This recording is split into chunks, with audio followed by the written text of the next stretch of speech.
เจ้าเทศนา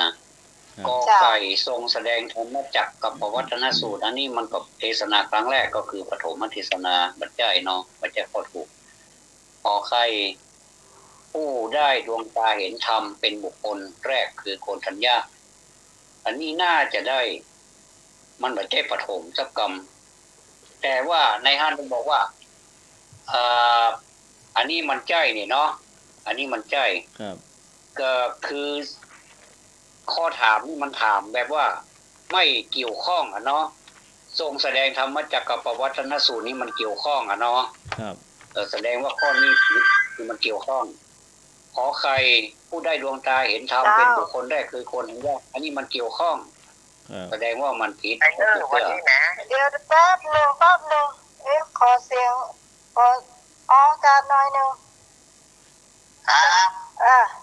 อันนี้เสียงของ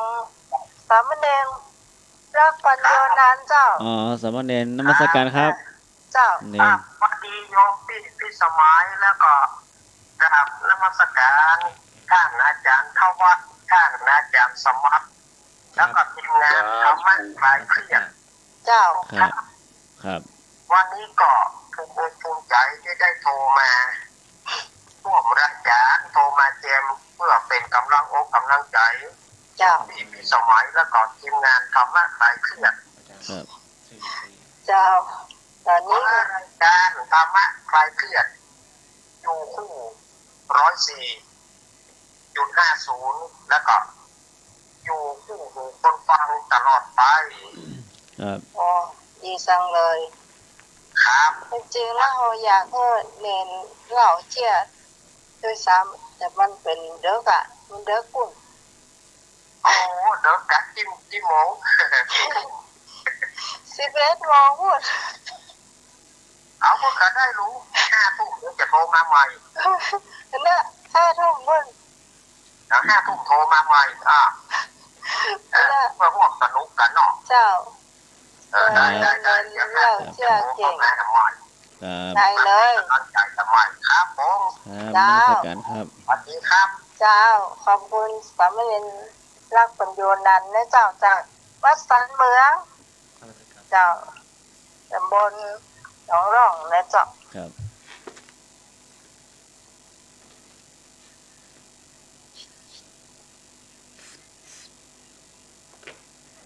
เอาแล้วเจ้าท่านทว่าเจ้าตรงไหนแล้วนี่คอควายกะนั่นเดี๋ยวคอควายนะแล้วก็ตอบที่ไม่เกี่ยวข้องอีกข้อหนึ่งก็คือที่เกี่ยวข้องนะที่เกี่ยวข้องก็อีกข้อหนึ่งก็คือมีพระรัตนตรัยครบ3ประการคือพระพุทธพระธรรมพระสงฆ์อันนี้คือเกี่ยวข้องเนาะแต่ถามในที่นี้คือถามไม่เกี่ยวข้องเนาะมันก็มีข้อคอนะมันบอกเกี่ยวข้องเพราะว่าปฐมเทศนานี่คือครั้งแรกนะครั้งแรกของพระพุทธเจ้าที่ทรงแสดงเนาะ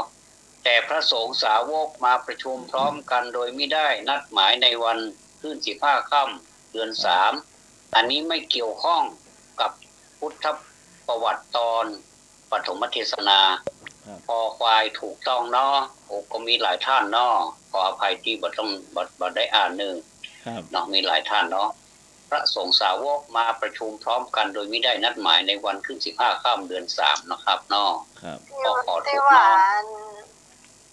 มาได้อ่านนิ่มใจอย่างว่าหัวโดนประท้วงเนาะในนี้มีคุณพิสมัยพิพรสมศรีพิจันดีไอ้พงเนนน้อยมีก็ท่านสมากับนอนเลนล่ะนอนเนนมีก็ท่านสมากับนอนเนนนะแม่พลอยใกล้ๆกันเนี่ยแม่พลอยแม่จันดีไม่บูนหรอนะไม่แดงโอ้มาอย่าไม่แดงอ่ะประท้วงนะไม่แดงก็คอควายเจ้าครับก็น่าอ่านเสียงไม่แดงก็บอกว่าตานกล้วยอ่ะมันจะเสียเวลาเอาข้อต่อไปเนาะครับเจ้าข้อต่อไปนิมนต์ใครก็ได้เนอะจันทมักก็ได้หรือว่าเจิญพี่นันมูลก็ได้เนาะ เอาเปลี่ยนกันครับผมครับผมสมณเณรจะถามไม่ต้องจะผมเอาทำไหมทำเลยทำแนะนำตัวทำเลยประเทศใดอยู่ใต้ดินแดนช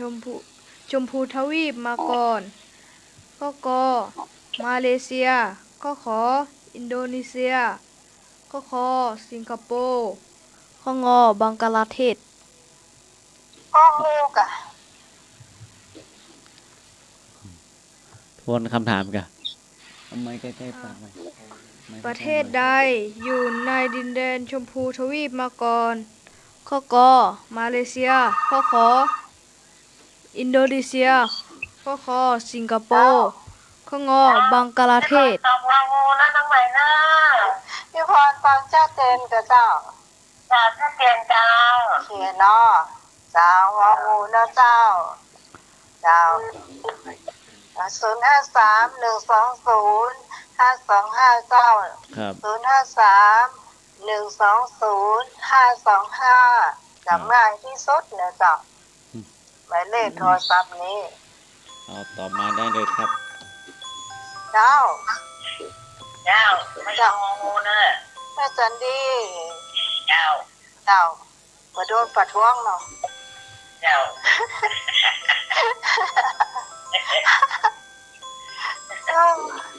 ้าขอบคุณเจ้าไม่สายต้องพูดเนาะรับสายอันนี้แต่ต้องพี่นานเจ้าขอพี่นานก่อนเจ้า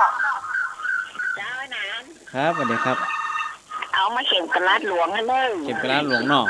ครับได้ครับผมครับเจ้าเจ้าดีเจ้าน้องใหม่เจ้างองูเจ้าแม่พลอยเนาะงองูเหมือนกันถ้าโต๊ะค้างอย่าได้แม่พลอยมาท่วงมาเนาะสามท่าน4ท่านแล้วเจ้างองูเจ้ามาตอบมาได้เลยเจ้า053-120-5255สวัสดีเจ้าดีครับเจ้าสิงคโปร์ครับสิงคโปร์มันอยู่ใต้เพนเหรอสิงคโปร์มันกินเองเลยอ่ะเป็นรอดจ้องกะเป็นรอดจ้องเนาะสิงคโปร์เนาะไอ้หนุ่ยเนาะไอ้หนุ่ยตัวตลกเจ้าสวัสดีเจ้าน้องหมาเจ้าแม่สมนะเจ้าแม่สมแม่ค่ะมาได้มาร่วมรายการนะที่ขนาดน้องหมาเนาะเจ้าสวัสดีท่านเพื่อนแต่ท่านทวัดโดยเจ้าท่านสมองโดยเจ้าแล้วพี่หลานอย่างก็เนี่ยมันไม่รู้นะมันไม่รู้เนาะหนักขโมยนะครับมันแล้วครับแล้วพี่หนักขโมยตัวต้องมาจ่อยจัดลายเสาหลายที่เลยนะวันนี้แม่ไม่ได้เข้ามาตัวเลยโอ้จ้าฝ่ายเจ้าโพสที่เข้ามาไม่รู้น่ะวันนั้นอันน้องหวายด้วยเนอะเจ้าอันแม่กระตอกข้ององูนะงองูเนาะครับเจ้าขอบคุณแม่สมเนอะงองูเนาะครับสมขอบคุณค่ะเนอะเจ้าครับแม่สมศรีเข้ามาเนอะแม่สมศรี053-120-5255เจ้าสวัสดีเจ้าน้องใบเจ้าสวัสดีเจ้าพ่อก็เห็นโอ้โหก็งองูเนาะก็ว่าจะต้องไปขึ้นเฉยนะตัดมันที่เส้นพอสิเถอะชอบจริงมันรู้งองูเจ้างองูเนาะเจ้าขอบคุณเจ้า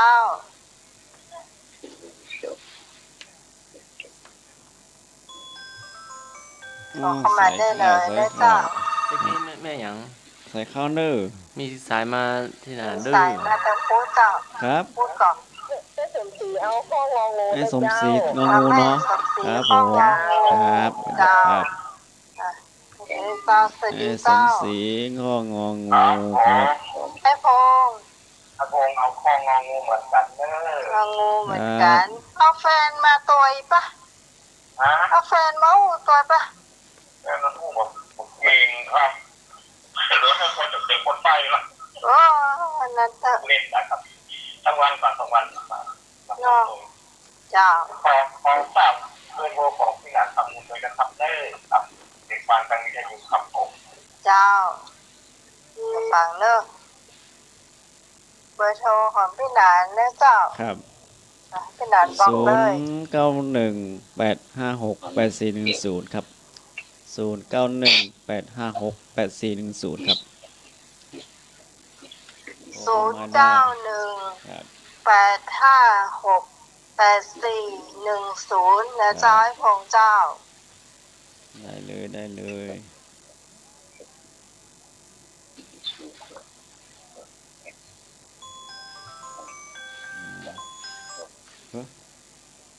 เนี่ย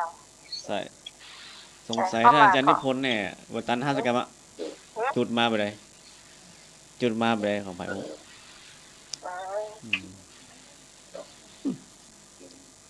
กำลังจะ น้อง ครับ ต้ เดี๋ น ยว ฝ้าย สายหลุด ถ้าได้ยินเสียงได้แล้วโทรเข้ามาเนอะ ครับ จังตรงไหนฮะเมื่อไหร่ได้ยินเสียงท่านวัด ครับ ว่ายายหมูจุ่มคนเดียวอ่ะ เป็นฟังเอาอยู่ฟัง จ้ะ ผู้รู้ฟังเป็นร่วมตอบปัญหาอยู่ครับ ครับ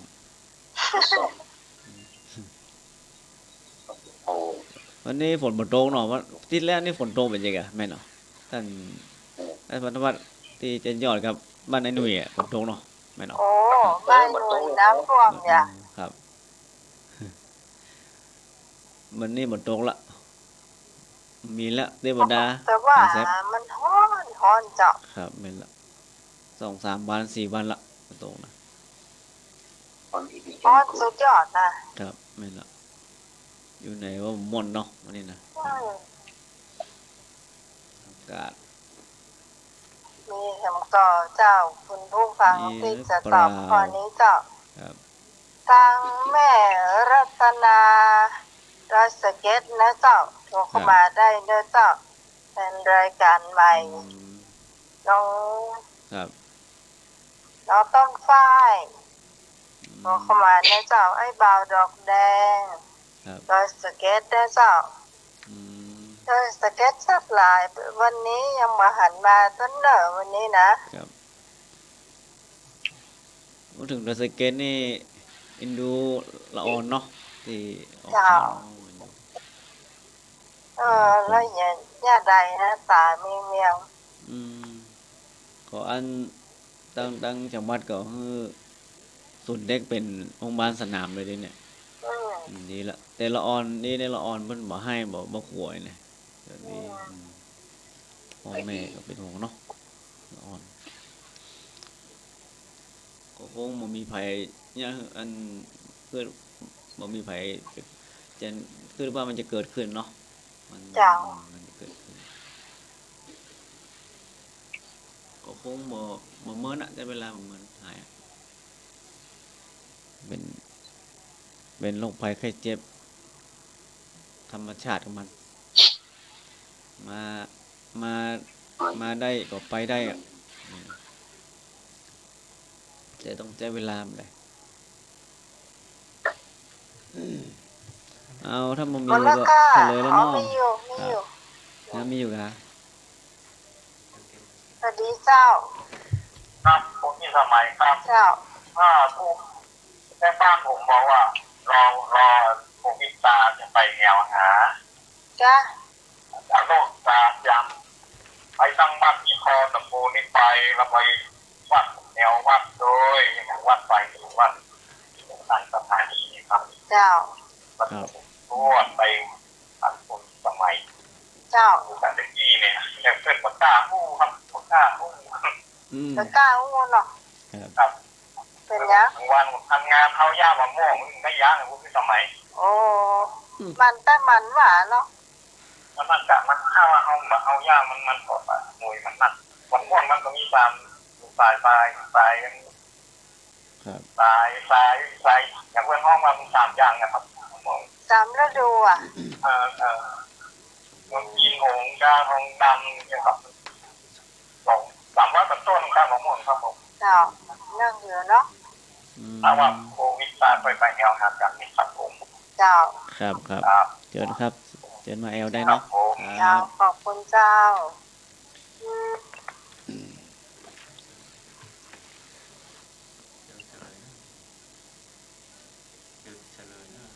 เฉลยเลยมั้ยก่อนครับ เอาเชิญ เจ้า เลย ข้อใดอยู่ในดินแดนชมพูทวีปมาก่อนข้อกอมาเลเซียข้อขออินโดนีเซีย ผิด ข้อคอสิงคโปร์ ผิด ข้องอบังกลาเทศ ข้อที่ถูกคืององู นั่นนะ บังกลาเทศ เจ้าถูกต้องงองูเจ้า ต่อไปอนุญาตพระอาจารย์ทวัฒน์นะครับ ผมถามสักข้อเนาะครับอาจารย์ครับ อา ครับ จารย์ ครับ ครับอาจารย์สมัครอ่ะ ครับ อาจาร ผ ย์ ม สมัครที่ชอบตอบนอนเนนอนหนูหรือพ่อ น้องหนูอ่ะ อาจารย์สมัครถ้าอาจารย์สมัครบอกนี่ก็คงก็นี่ก็ได้ ครับค ถ้า รับ มันนี้ตรงนี้แหละ มันตรงนี้เนาะ เนาะ ครับมันนี่เดียว ถ้ามันนี้ก็ตรงนี้นะครับ ครับ อาจารย์สมัครมาตอบเนาะ อาจารย์สมานมาต่อด้วยกันเหมือนกี้ เอาบอก อันสมัครเอา เอ้า ทอทหาร ทอทหารอดทน เอาทหารอดทนว่ะเห็นป่ะ แต่ถามพญานาค เฉ เน ล อะ ยไปแล้ว ฮะอะไรครับ พญานาคเนอะพญานาค พญานาคเนาะ พญานาคที่แสดงอิทธิฤทธิ์ อ๋อครับ แสดงพญานาคที่แสดงอิทธิฤทธิ์เข้าไปปกป้องพระพุทธเจ้ามิให้ฝนตกต้องพระวรกายมีชื่อว่าอะไร ครับ กปาลิลยกะขอนาคปรก ครับ กลักขิตวันงอมุจรินนคราชพญานาคที่แสดงอิทธิฤทธิ์เข้าไปปกป้องพระพุทธเจ้าไม่ให้ฝนตกต้อง ครับ พระวรากายมีชื่อว่าอะไรกปาลิลยกะขอนาคปรกขอลักขิตวันแล้วก็งอ ครับ มุจลินนาคราช สามเณรตอบงองูครับ งองู สมเณรนัด งองู เจ้า สามเณรตอบงองูครับ ดาวน้องไม้เจ้าข้ออย่างที่นาคปกอ่ะนาคปกบอกว่าเนาะ ก็ขอ ขอขายแม่ดาวแม่ดาวนะเนาะขอขายเนาะดาวแม่ดาวขอขายเนาะดาว ขอไป ใส่เข้านะครับ ครับ สามเณรตอบงองูนะครับ สามเณรเอาตัวสี่ตัวสี่ มุจลิน แม่เอางองูเนอะ งองูครับเนาะครับผม แม่ยัง แม่อย่างก็ แม่บูน แม่บุญเนาะครับผม ได้ครับงองู เจ้า เนาะครับ น้องไม่สมัยเจ้า แม่บุญ ก็งงไอ้ก็เนี่ยที่เป็นเนี่ยของกระดองงงกันนักยังก็เนี่ยโปกระดองนักโปก ขอไข่ ขอไข่เจ้าขอไข่เจ้านี่แม่ยังก็เจ้าแม่พาแม่พาอ๋อสถาวัดป่าแดงนะกะแล้วแม่ไปอยู่ตั้งไหนวิดีโออยู่อันที่สารพีจ้ะโอ้ฟังได้ชัดเจนกว่าเจ้า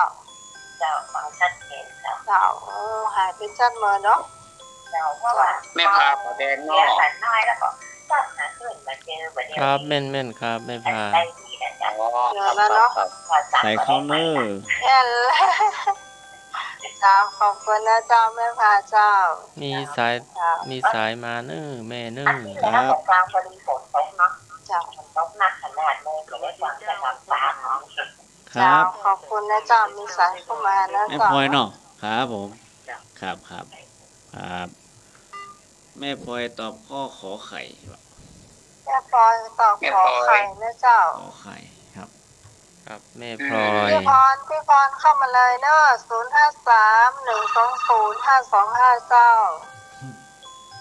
เจ้าต้องมาจากพ่อวงเจ้าป้าสุรีบอกเจ้าเจ้า ครับ เจ้าเอางูเนาะ ดีครับ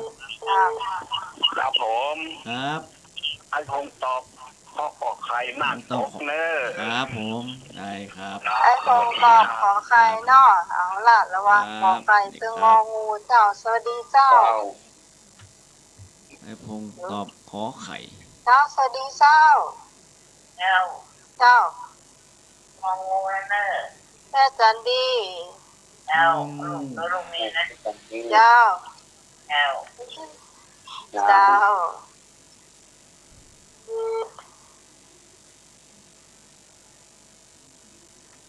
มาเนอะไอ้หนุ่ยเนอะมาเอาสวัสดีเจ้าทุกคนตอบงองูนะเจ้าพรมาแล้วงองูเหมือนกันเจ้าสายน้องไหมนี่เข้าง่ายเนอะจะบอกเฮ้อกดวางเจ้า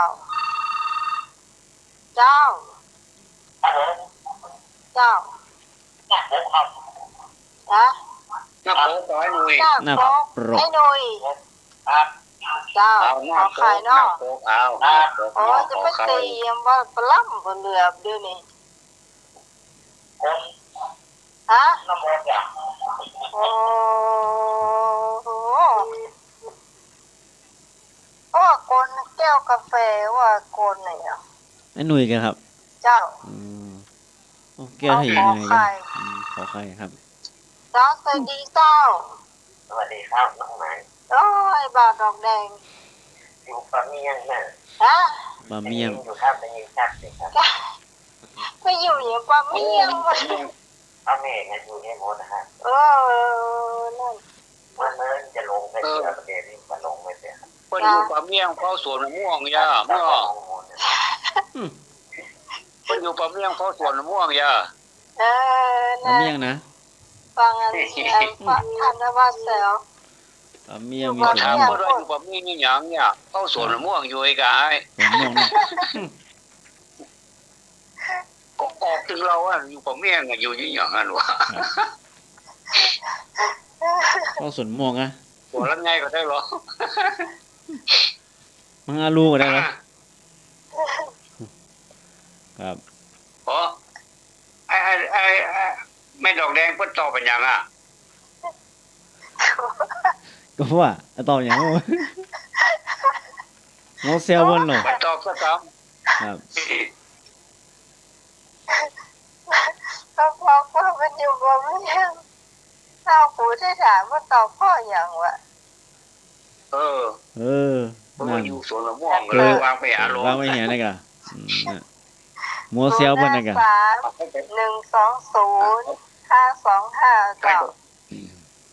ถ้าจะตอบก็โทรมาใหม่ก็ได้เนอะมีน้อยใจเด้อเด้อผู้เล่นบ่ได้ ตอนนั้นหมายนี่มันมีเขาว่ากดขวางเนอะปิดทันทีทันใดแล้วมาแล้วเจ้าสวัสดีเจ้า มาละ มันละ นมัสการพระทวัชเช้ากราบนมัสการพระสมัครเช้าสวัสดีพี่ใหม่เจ้าเช้า เจ้า แล้วก็สวัสดีพี่นาง ครับ มูล จำไม่ได้เจ้า ครับ ขมูล ครับ เช้าพี่นางทำบุญเจ้าเช้าแล้วก็ ครับผม น้องเนน น้องเนนเจ้าเช้า เจ้า สามเณรนัด เช้าแล้วขอตอบขอไข่ค่ะ ขอไข่เนาะครั น้อง บ ต้นฝ้ายเจ้า สวัสดีเช้า เจ้าน้องต้นฝ้ายนะเจ้า ดอยสะเก็ด ครับ เอาละต้นฝ้ายมาแล้วเจ้าดอยสะ อ๋ เก็ อ ด เจ็ด เจ้า สะดอย ระวัง ดอย ข สะ อ เก็ด ไข่ระวังขอไข่กับงองูเจ้า ครับ เอาละตอนดีเจ้า ทำไมที่ตอบพ้องงอหูเนี่ย งองูกะเจ้าให้บาดอกแดง ดอกแดงงองูเนาะ ขอบคุณนะเจ้า ตะกี้ถามเพิ่นสวนมะม่วงก็เลยวางไว้ได้ ให้บ้านเราแดง มาเด้อ ก็ต้องงองู เอา เจ้า เอาเอางองูใส่ 053-120-525เจ้าจะบอกโทรศัพท์บ่อยๆเนาะ053-120-525วันนี้ต้องใช้หมายเลขนี้นะเจ้า ครับ แต่ติดง่ายก็แล้วกันเนาะ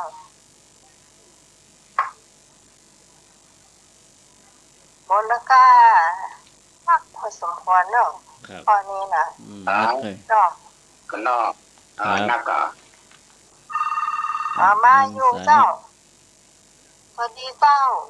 อ้าวน้องหมาย เจ้า แม่ก็เอางูเด้อ เออง องู ก็บอก มา มาเลย ก้อนมันหมดซีนน้องหมาย จ้ะ มือมันหมดซีนมือใหม่ โอ้จดไว้ค่ะจดไว้ เจอแล้วนะเจ้ามันหมดซีนเจ้า เหมือนถ้ามันบอกค่อยติดเดี๋ยวมีคนเข้าสายอยู่ เจ้า ไม่โสมกะ เจ้าไม่สมซบไม่ค่ะสายว่างแล้วเนาะ ไม่สมเนาะ พอเข้ามาได้เลยนะเจ้าสวัสดีเจ้า มาสายแล้วเด้อ สวัสดีเจ้า ดีครับ เออ โทรเข้ามาเบอร์ สายว่างแล้วเจ้า 091-856-8410 ก็ได้ 091-856-8410 ก็ได้เนอะครับมีแฮมอยู่ก็ อ้าวใส่ว่าแล้วเด้อโทรมาจับจองเด้อ จับจองได้ ใส่ว่างละ เอาเหลือ ยังเหลืออยู่ครับ คิด ที่ นะ นั่ง แก เหลือ เห อ มื ยู่ อนเนาะ ครับ เดี๋ยวนี้14ท่านแล้วเด้อ ครับ อยู่ 14ท่านละเอาละบ่14ท่านละ เจ้า เลยครับผม วันนี้วันที่24แล้วเด้อ14นี่เลขสวยเด้อ ได้สวยแม่น เดือนนี้เดือน4ด้วยเดือนเนี้ยเดือนนี้เดือน เชียง 4 ใหม่ละปูเด้อ14นะ เดือน ฮะ นี้64ด้วย น่ะ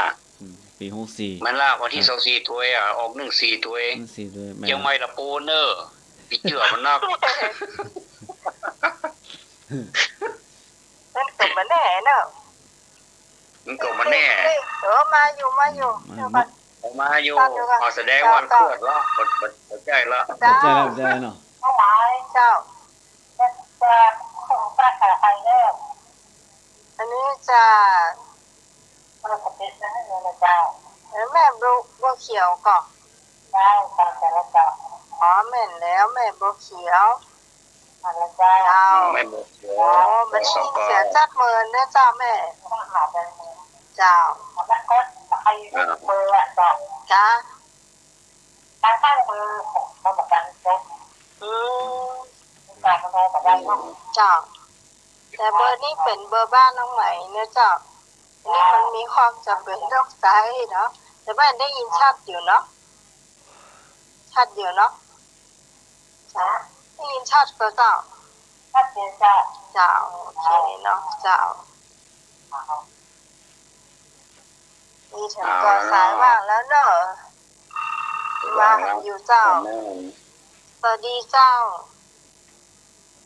เจ้าข้าวหมายพี่นวลตื่น โอ้ รอบยังเปิดมาเด้อ แม่นวลเดี๋ยวก่อนเนอะแม่นวลไหนนี่ ยังสลงจ้ะ โอ้แม่อุ้ยนวลเวียงกาหลงเวียงปลาเป้า เลี้ยงปลา ตัว เป้า เจ้าโอ้เวียงปลาเป้าเจ้า เอาข้อไหนนี่ ฮะ เอาข้อไหน เอาอย่างเพิ่นนั่น เอาอย่างพ่อนะ เจ้า จ๊ะ ถ้าเจ้าเอาพ่ออะไรนี่เอาอย่างเพิ่นนะ เอาอย่างเปิ้ลแล้วเปิ้ลนี่มันเป็นอย่างไผนี่เพราะว่ากินก็กินโอวันตีเราอย่างปืนเลยอ่ะ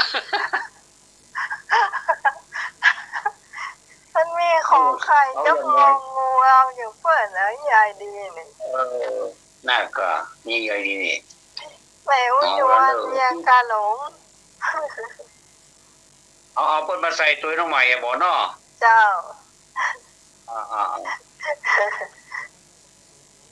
คุณผู้ฟังจดหมายเลขบัตรนะเจ้าหมายบอกให้รอบหนึ่งก็แล้วกันนะเจ้า053-120-525นะเจ้า053-120-525เจ้าจำง่ายนะเจ้า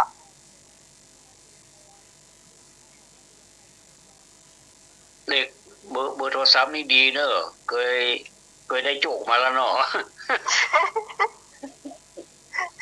อันนี้นี่จังไว้ละปูนี่มันใจเนาะอันนี้แต่เนาะอันนี้ของจริงเนาะเจ้าเรียนดีนของจริงโตมาอยู่ค่ะแม่อยู่เจ้าสายที่17อ๋อเจ้าได้ยินเนาะเจ้าได้ยินเจ้า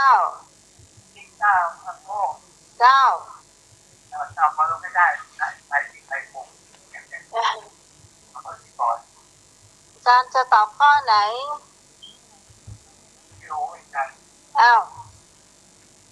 ไม่รู้ไม่กำลังเปิดโยงมาอ๋อไม่ได้ฟังวิทยุหรอคะเฉลย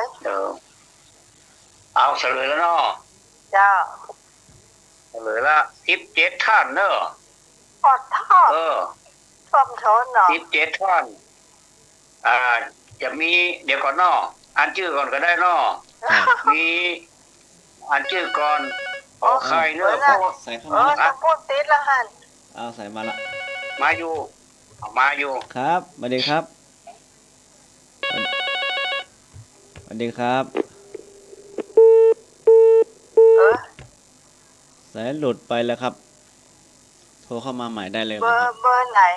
ใช้ได้อ่ะ053-810-406อ๋อใช้ได้แล้วโอ้ดีแล้วเนอะโทรมาได้เลยเนอะโหละช่วยกันเนาะครับโทรมาได้เลยเนอะครับผมว่าอาจารย์จะเฉลยแล้วกันจะได้ยังไงมาละเอาเปิดครับสวัสดีครับก่อนเนาะ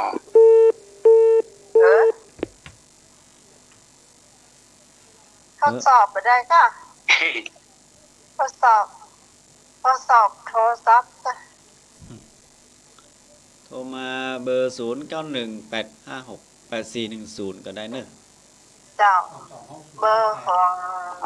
พี่นานนะเจ้า053-226-058อาจารย์พระครูสมุวิศวัตว่าโทรมาเบอร์นี้ได้เลยอันนี้เหรอนี่เบอร์เนี่ยกดรับ3 ครั้งแล้วนะ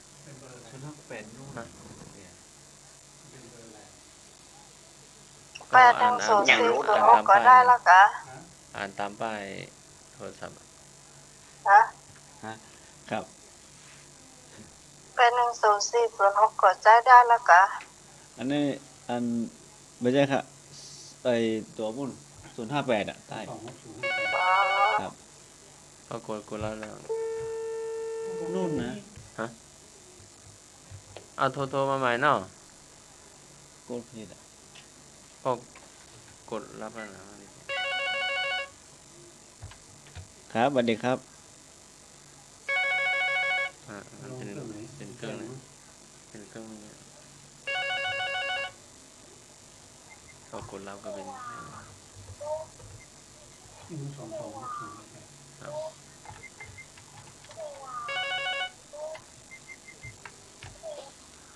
ฮัลโหลสายมาแล้วเนี่ยทดสอบครับทดสอบครับได้ยินนะครับแม่ครับได้ยินแล้วครับโอเคครับผมครับคนทดสอบบ่ได้เนาะครับผมโยมทดสอบอันมานะจัน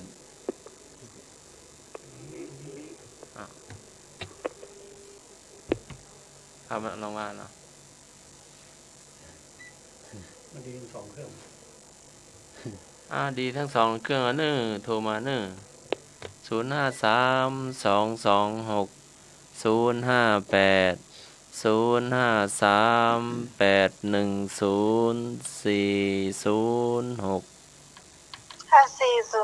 ดี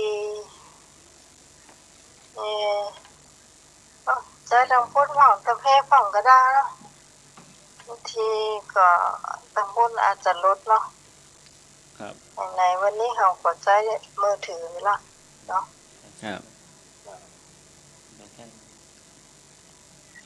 เฉลยเจ้าเฉลยเลยครับครับนวัดเฉลยเนาะเฉลยแล้วเนาะครับพญานาคที่แสดงอีกตะกี้ว่าจะอ่านชื่อก่อนนี่จ้ะแต่มีแม่แดงเนาะแม่แดงครับประโงลงประคอยแม่พาป่าแดงแม่พลอยแม่พงไอ้นุยน้องต้นฝ้ายแม่บัวเขียวสวยสเก็ตอันนี้ขอไข่นอครับ